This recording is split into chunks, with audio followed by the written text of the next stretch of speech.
Minnesota officers were only given an 11-day heads up that this was going into effect, leaving agencies with little time to try and figure out how to interpret or train their officers on it.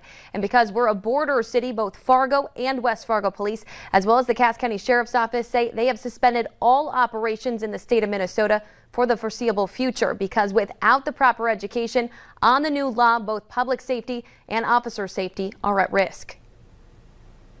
It's frustrating and concerning. We never want to leave our other law enforcement partners feeling like they're kind of out on their own and we're not able to respond. While it was a difficult decision, West Fargo Police Chief Dennis Otterness says it was a necessary one, adding it's unclear how long it will be until Minnesota and North Dakota agencies partner up again.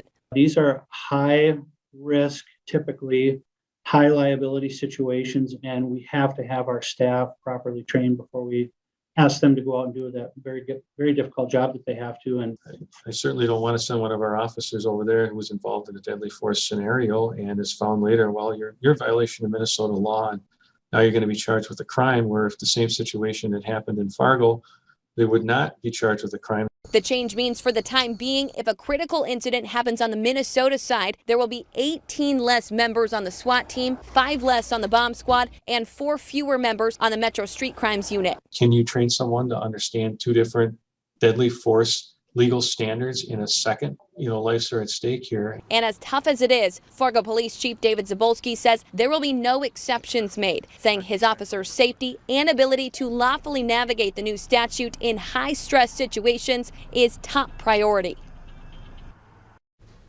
Now, we dug into the new Minnesota statute today to better break down just what this means and the difficult position it's putting law enforcement in.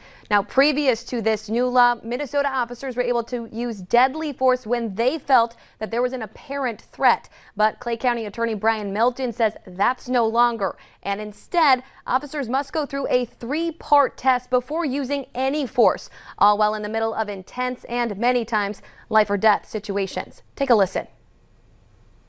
The threat must be articulated with specificity, that it's reasonably likely to occur, absent the action of the peace officer, and that the threat must be countered without unreasonable delay.